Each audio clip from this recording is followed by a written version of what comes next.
Part 2, The Sea Cook. Chapter 7, I Go to Bristol.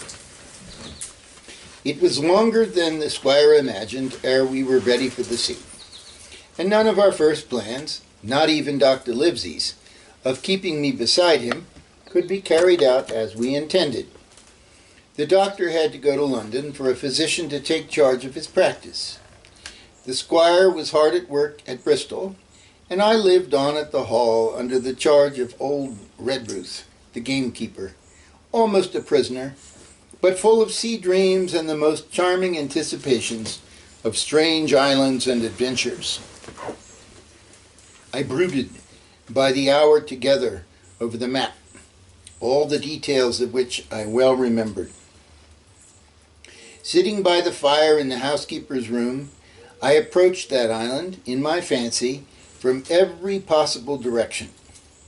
I explored every acre of its surface. I climbed 1,000 times to that tall hill they called the Spyglass, and from the top enjoyed the most wonderful unchanging prospects. Sometimes the isle was thick with savages, with whom we fought, sometimes full of dangerous animals that haunted us.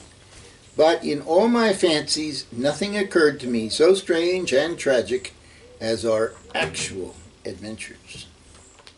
So the weeks passed on, till one fine day there came a letter addressed to Dr. Livesey, with this addition: to be opened in case of his absence by Tom Redruth or young Hawkins.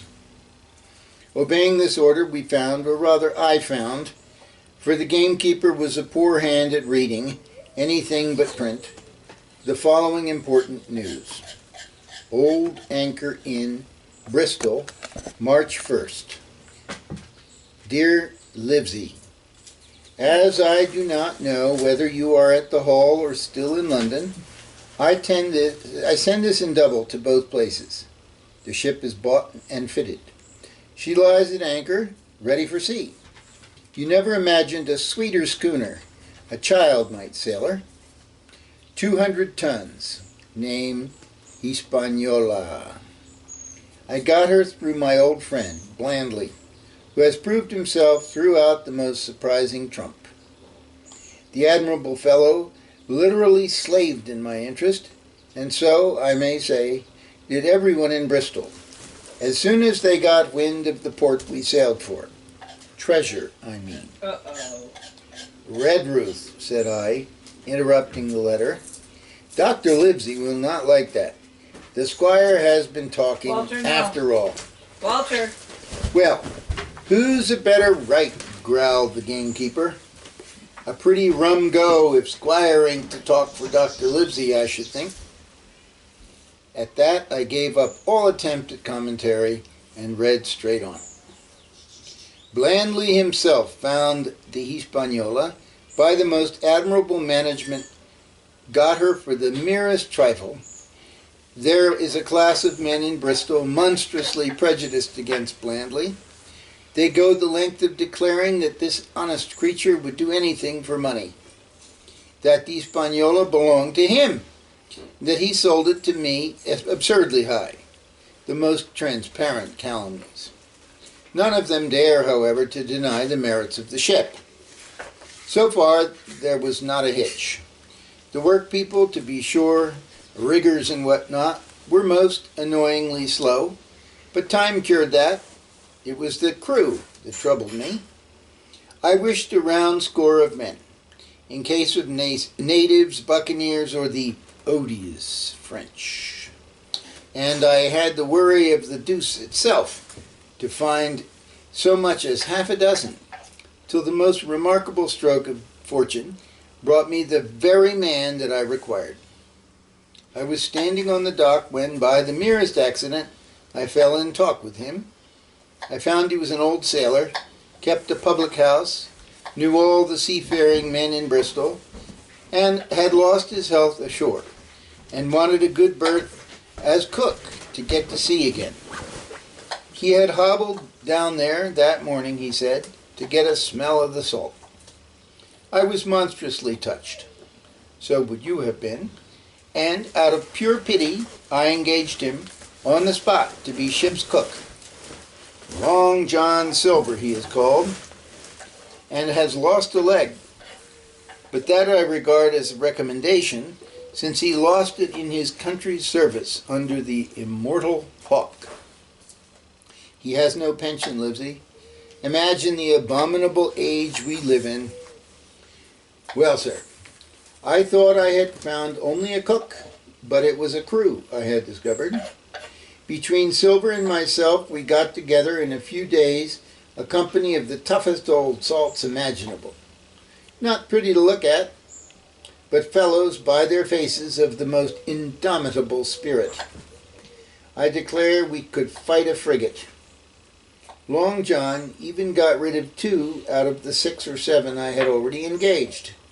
He showed me in a moment that they were just the sort of freshwater swabs we had to fear in an adventure of importance. I am in the most magnificent health and spirits, eating like a bull, sleeping like a tree, yet I shall not enjoy a moment till I hear our old tarpaulins tramping around the capstan. Seaward ho! Hang the treasure. It's the glory of the sea that has turned my head. So now, Livesey, come post. Do not lose an hour if you respect me. Let young Hawkins go at once to see his mother, with Redruth for a guard, and then both come full speed to Bristol. John Trelawney. Postscript. I did not tell you that Blandley, who, by the way, is to send a consort after us if we don't turn up by the end of August, had found an admirable fellow for sailing master, a stiff man, whom I regret, but in all other respects a treasure. Long John Silver unearthed a very competent man for a mate, a man named Arrow. I have a boatswain who pipes Livesey, so things shall go man-o'-war fashion on board the good old ship Hispaniola. I forgot to tell you that Silver is a man of substance. I know of my own knowledge that he has a banker's account, which has never been overdrawn. He leaves his wife to manage the inn. A pair of old bachelors like you and me may be excused for guessing that it is the wife quite as much as the health that sends him back to roving. P.P.S. Hawkins may stay 1 night with his mother. J.T. You can fancy the excitement into which that letter put me. I was half beside myself with glee, and if ever I despised a man, it was old Tom Redruth, who could do nothing but grumble and lament.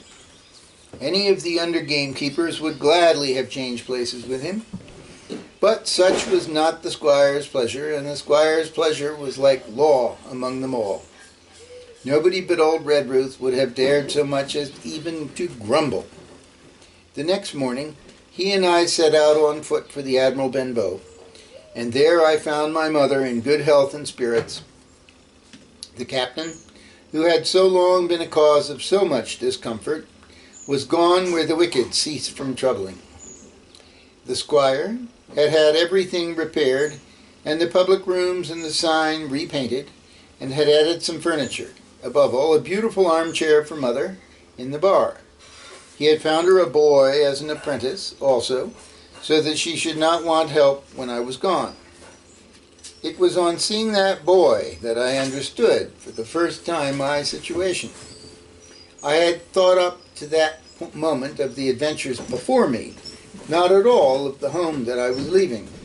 And now, at sight of this clumsy stranger, who was to stay here in my place beside my mother, I had my first attack of tears. I'm afraid I led that boy a dog's life, for as he was new to the work, I had 100 opportunities of setting him right and putting him down, and I was not slow to profit by them.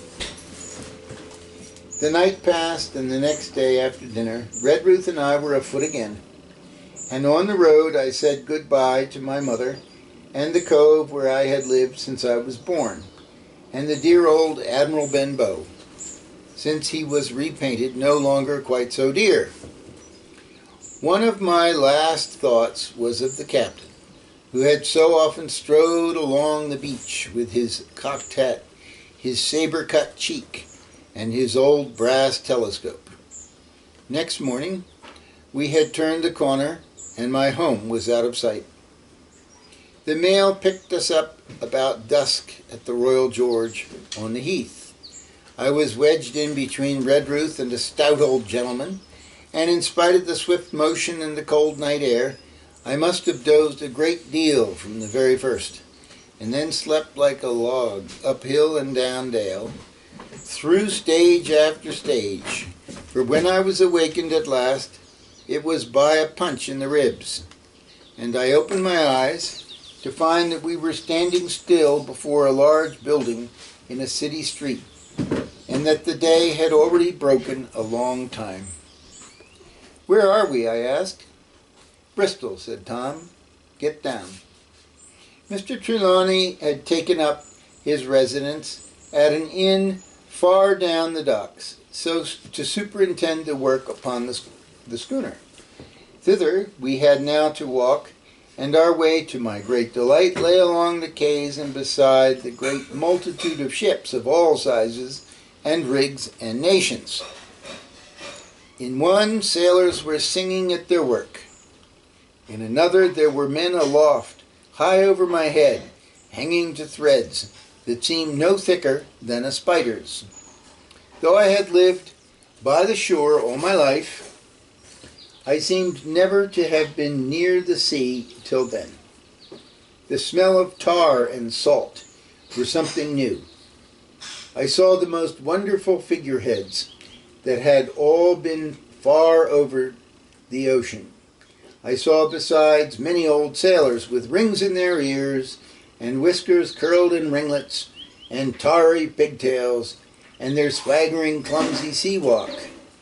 And if I had seen as many kings or archbishops, I could not have been more delighted. And I was going to see myself. To sea in a schooner with a piping boatswain and pigtailed singing seamen. To sea bound for an unknown island and to seek for buried treasure. While I was still in this delightful dream, we came suddenly in front of a large inn, and met Squire Trelawney all dressed out like a sea officer, in stout blue cloth, coming out of the door with a smile on his face and a capital imitation of a sailor's walk. "Here you are," he cried, "and the doctor came last night from London. Bravo, the ship's company complete." "Oh, sir," cried I, "when do we sail?" "Sail," says he, "we sail tomorrow."